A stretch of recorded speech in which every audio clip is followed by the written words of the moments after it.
దాదాపు 1570 సంవత్సరాల క్రితం రోమన్ సామ్రాజ్యంపై అనేక బార్బేరియన్ తెగలు దాడి చేశాయి. బార్బేరియన్లు హన్స్ రోమన్ సామ్రాజ్యంలోని అనేక నగరాలపై దాడి చేసి గొప్ప విధ్వంసం సృష్టించారు. అక్కడ నివసించే ప్రజలు తమ ప్రాణాలను కాపాడుకోవడానికి పారిపోవాలనుకున్నారు. కానీ ఒకవైపు ఆడ్రియాటిక్ సముద్రం, మరోవైపు ట్రయాన్ సముద్రం వారి దారిని అడ్డుకున్నాయి. వారికి ఒకే ఒక్క మార్గం మిగిలింది ఇప్పుడు. కాబట్టి వాళ్ళు సముద్రంలోని సమీపంలోని దీవుల వైపు పరిగెత్తడం మొదలుపెట్టారు. అక్కడికి చేరుకున్న తర్వాత వాళ్ళు దాడుల నుంచి రక్షించబడ్డారు. కానీ ఈ దీవులు తీర ప్రాంత సరస్సులో నిర్మించబడ్డాయి. దాని నేల చాలా మృదువైంది. దానిపై మానవుడు నిలబడలేడు. అన్ని ఇబ్బందులను ఎదుర్కొంటూ ఈ ప్రజలు ఇక్కడ స్థిరపడ్డమే కాకుండా ఒకదాని తర్వాత ఒకటి ఇంజనీరింగ్ అద్భుతాన్ని చూపించడం, భవనాలు, కాలువలు మరియు వంతెనలు కూడా నిర్మించారు. ఈరోజు ప్రపంచం వెనిస్ అని పిలిచే నగరమే ఇది. రోడ్లు లేవు, భూమి లేదు, మరియు శుభ్రమైన త్రాగునీరు లేదు. అయినప్పటికీ వెనియన్లు దీన్ని అత్యంత శక్తివంతమైన నగరంగా మార్చేశారు. కానీ ఇదంతా ఎలా సాధ్యమైంది? దాదాపుగా 1000 సంవత్సరాల క్రితం నిలబడ్డానికి కూడా సాధ్యం కాని ఆ చిన్న దీవులపై ఇంత పెద్ద నగరం ఎలా నిర్మించబడింది? ప్రారంభంలో రోమన్ నగరాలను వదిలి ఈ దీవులకు వెళ్లిన ప్రజలకు ఇక్కడ నివసించడానికి స్థలం లేదు. భూమి మృదువైన బురద లాంటిది. దానిపై ఏదైనా ఉంచితే అది లోపలికి కూరుకుపోతుంది. ఆ సమయంలో చాలామంది ఒడ్డుకు తిరిగి వెళ్లాలని సూచించారు. కానీ తిరిగి రావడం అంటే మరణాన్ని ఆహ్వానించడమే. బార్బేరియన్లు మరియు హన్స్ ఉత్తర ఐరోపాకు చెందిన కొన్ని సంచార తెగలు వాళ్ళు రోమన్ సామ్రాజ్యం యొక్క బలహీనతను ఆసరాగా చేసుకుని ఇక్కడ దాడి చేశారు. ఆ సమయంలో పరిస్థితి చాలా తీవ్రంగా ఉంది. ఈ మృదువైన దీవులలో నివసించడం వారికి తప్పనిసరిగా మారిందప్పుడు. తీరం నుంచి 5 కిలోమీటర్ల దూరంలో 150 కంటే ఎక్కువ చిన్న దీవులున్నాయి. కానీ వారందరి పరిస్థితి ఒకేలా ఉంది. ఆ సమయంలో శరణార్థుల్లో ఒకరు భూమి లోపల కూరుకుపోతున్నారు. తనను తాను రక్షించుకోవడానికి అతను తన పడవ తెడ్డును భూమిలోకి గుచ్చాడు. అది కొద్దిగా లోతుకు వెళ్లిన తర్వాత దృఢంగా మారింది. ఇక్కడే వారికి ఈ ఆలోచన వచ్చింది. అది తరువాత వెనిస్ నగరానికి పునాదిగా మారింది. నేటి క్రొయేషియా ఉన్న చోట నుంచి కొన్ని కిలోమీటర్ల దూరంలో ఉన్న అడవుల నుంచి చెట్ల కాండాలను తీసుకొచ్చి ఈ దీవుల్లో దిక్కొట్టేవారు. వాటిని కొట్టి లోపల పాతిపెట్టేవారు. దాదాపుగా 5 మీటర్లు దిగిన తర్వాత ఈ కాండాలు గట్టి నేలపై పట్టును పొందాయి. స్థిరమైన వేదికను తయారు చేయడానికి వీలుగా వాటిని ఒకదానికొకటి దగ్గరగా కట్టేశారు. కుప్పలను లోపలుంచిన తర్వాత వాటి పై భాగాన్ని కత్తిరించి సమం చేసి దానిపై చెక్క పలకలను వేశారు. తద్వారా మొత్తం భారాన్ని కుప్పల మధ్య సమానంగా విభజించొచ్చు. ఈ పునాదిని నీటిమట్ట నుంచి పైకి లేపడానికి ప్రత్యేక సున్నపురాయి దిమ్మెను ఉంచారు. పైన రాళ్ల భారం మరియు కింద 5 మీటర్ల పొడవున్న చెక్క కుండలు. ఈ సరళమైన కలయిక బలమైన పునాదిగా తయారైంది. ఇప్పుడు నీటి లోపల ఉన్న కలప కాండాలు ఉబ్బి ఒకదానికొకటి గట్టిగా మారాయి. వాటి మధ్య గాలి వెళ్లడానికి కూడా స్థలం లేదు. దాదాపుగా 1000 సంవత్సరాల క్రితం వెనిస్లో పాతిపెట్టిన కాండాలు నేటికి పరిపూర్ణ స్థితిలో ఉన్నాయంటే అవి ఎంత బరువును తట్టుకుంటాయో ఊహించండి. పునాది వేసిన తర్వాత దానిపై భవనాలు నిర్మించే పని ప్రారంభమైంది. ప్రారంభంలో వెనియన్లు చెక్క ఇళ్లు నిర్మించారు. కానీ వంట చేసేటప్పుడు ఇవి తరచుగా మంటల్లో చిక్కుకున్నాయి. తరువాత ఇటుకలు వాడడం మొదలుపెట్టారు. భవనాలను తేలిగ్గా ఉంచడానికి ఇళ్లు 3 అంతస్తుల కంటే పెద్దవిగా చేయబడలేదు. ఇటుకల మధ్య సున్నపురాయి పొడితో చేసిన ప్రత్యేక మోటార్ను ఉంచారు. తద్వారా బలంగా ఉండడంతో పాటు గోడలు కూడా సరళంగా ఉంటాయి. లోపల గోడల్లో ఇనుప రాడ్లను ఉంచడం ద్వారా ఇంకా పటిష్టం చేశారు. ఈ విధంగా ద్వీపాలన్నీ ఇళ్లతో నిండిపోయాయి. సాధారణంగా నగరాలు బయటికి వ్యాపిస్తాయి, కానీ వెనిస్ లోపలికి విస్తరించడం మొదలుపెట్టింది. గతంలో ఒక ద్వీపం నుంచి మరొక ద్వీపానికి వెళ్లడానికి పడవలు మాత్రమే ఉపయోగించబడేవి. కానీ తరువాత జనాభా పెరగడం ప్రారంభించినప్పుడు ద్వీపాలు దగ్గరకు రావడం మొదలయ్యాయి. ఇప్పుడు వాటి మధ్య తక్కువ నీటిలో గుర్రాలపై కూర్చుని ద్వీపాలను దాటేయొచ్చు. ఇప్పుడు వెనిస్ నగరంలో అతిపెద్ద అవసరం ఈ ద్వీపాలను ఒకదానితో ఒకటి అనుసంధానించడం. మొదటి 500 సంవత్సరాలుగా ఈ ద్వీపాలు ఒకదానితో ఒకటి అనుసంధానించబడలేదు. కానీ జనాభా పెరిగి వ్యాపారం అభివృద్ధి చెందడం ప్రారంభించినప్పుడు అక్కడ వ్యాపార కేంద్రాన్ని సృష్టించారు. దాన్ని రైల్ట్ అని పిలుస్తారు. మొదటగా ఇక్కడ ఒక సాధారణ చెక్క వంతెనను నిర్మించడానికి ప్రయత్నించారు. ఈ వంతెనను పోంటో వంతెన అని పిలుస్తారు. దీనిలో ఫ్లోట్ల సహాయంతో వెళ్లడానికి ఒక మార్గం చేయబడింది. ఈ వంతెన రైల్ను చేరుకోవడం సులభం చేసింది. కానీ అది ఫ్లోట్ల మద్దతుపై నిలబడి ఉండడం వల్ల చాలా వణకడం మొదలుపెట్టింది.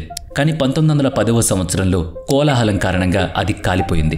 కానీ అగ్ని ప్రమాదం తర్వాత కూడా రైల్ట్ వంతెన తదుపరి 140 సంవత్సరాలు నిలిచింది. చివరికి 1444వ సంవత్సరంలో అధిక భారం కారణంగా అది కూడా కూలిపోయింది.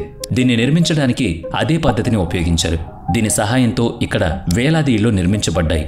కాలువ ఒడ్డున 12,000 కంటే ఎక్కువ చెక్క కుప్పలను ఉంచి వాటిపై 10,000 టన్నుల బరువున్న రాతి తోరణ వంతెనను నిర్మించారు. ఈ వంతెన ఎంత విజయవంతమైందంటే వెనిస్ అంతటా రాతి వంతెనలు ఒకే విధంగా నిర్మించబడ్డాయి. నేటికీ ఈ వంతెనలు వంతెనపై నిలబడి ఉన్న ప్రజల బరువును ఒకే బలంతో మోస్తున్నాయి. ఈ వంతెనల సహాయంతో ఒక ద్వీపం నుంచి మరొక ద్వీపానికి వెళ్లడం మరింత సులభమైంది. వెనిస్ నగరంలో రోడ్లు లేవు, కాలువలు మాత్రమే ఉన్నాయి. ఈ కాలువలను ఉపయోగించి ఒకరు ఒక ప్రదేశం నుంచి మరొక ప్రదేశానికి వెళ్ళొచ్చు. ఇది వెనిస్కి ప్రయోజనం చేకూర్చింది. ఎందుకంటే నగరంలో ఏ మూలకైనా వస్తువులను రవాణా చేయడం చాలా సులభం. అదే సమయంలో సాధారణ నగరాల్లో పాదచారులు మరియు గుర్రపు బండ్లను ఒకే మార్గం ఉండేది. దీని కారణంగా చాలా రద్దీ ఉండేది. కానీ వెనిస్ దీనికి పూర్తిగా భిన్నంగా ఉంది. ఇక్కడ పాదచారుల మార్గం కాలువలో నడుస్తున్న పడవల నుంచి పూర్తిగా భిన్నంగా ఉంటుంది. అతిపెద్ద ప్రయోజనం ఏంటంటే ఎవరైనా కాలువపై ఎక్కడైనా దిగొచ్చు, వాళ్ళ ఇళ్లకు చాలా ఈజీగా వెళ్ళిపోవచ్చు.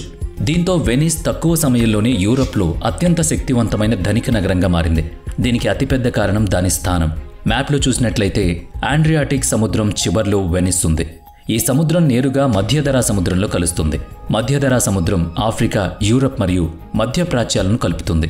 నేటికి ఈ మార్గం వస్తువులను రవాణా చేయడానికి సులభమైన మరియు చౌకైన అంతర్గత మార్గంగా పరిగణించబడుతుంది.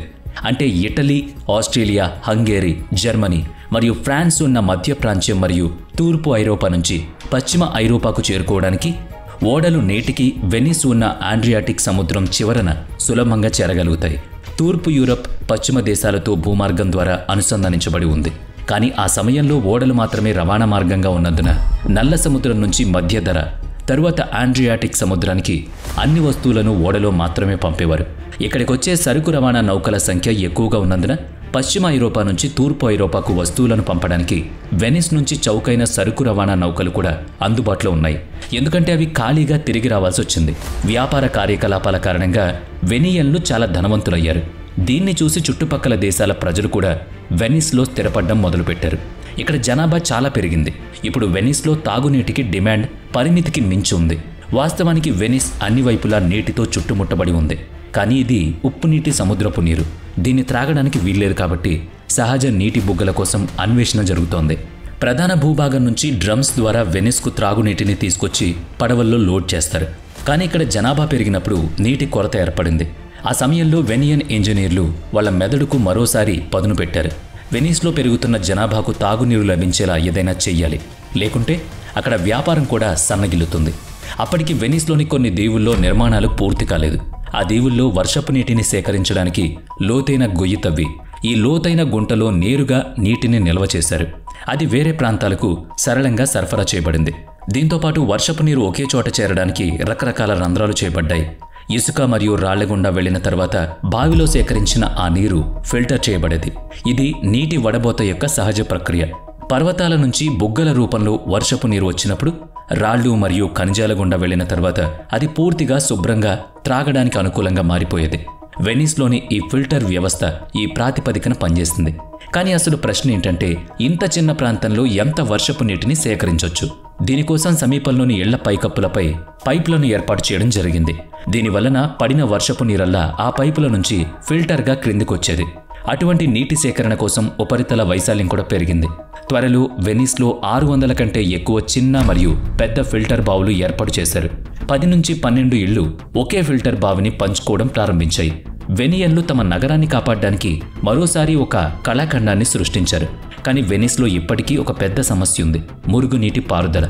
సాధారణంగా నగరాల్లో భూగర్భ మురుగునీటి లైన్లు వేస్తారు. ఇవి నగరం నుంచి వ్యర్థాలను తీసేస్తాయి. కానీ వెనిస్లో నేల లేదు కాబట్టి మురుగునీటి లైన్లు ఎక్కడొస్తాయి? ఇప్పటి వరకు వెనిస్లోని ప్రజలు కాలువలో వ్యర్థాలను విసిరేసేవారు. కానీ వాటి వల్ల రకరకాల ఇబ్బందులు కూడా వచ్చాయి. ఇక 16వ శతాబ్దంలో వెనియన్లు ఇళ్ల నుంచి వ్యర్థాలను సేకరించడానికి కాలువలను నిర్మించారు. దాని సహాయంతో వ్యర్థాలు నేరుగా కాలువలో పడేవి. ఈ కాలువలను కాలువ యొక్క సాధారణ స్థాయి కంటే పైన ఉంచారు. దీని కారణంగా కాలువల ద్రవ వ్యర్థాలు వెంటనే కాలువలోకి పడిపోతాయి. కానీ ఘన వ్యర్థాలు మాత్రం కాలువలోనే ఉంటాయి. తరువాత అధిక ఆటుపోట్ల సమయంలో కాలువ స్థాయి పెరిగినప్పుడు నీరు కాలువల లోపల ఉన్న ఘన వ్యర్థాలను కూడా లాగేసుకుంటుంది.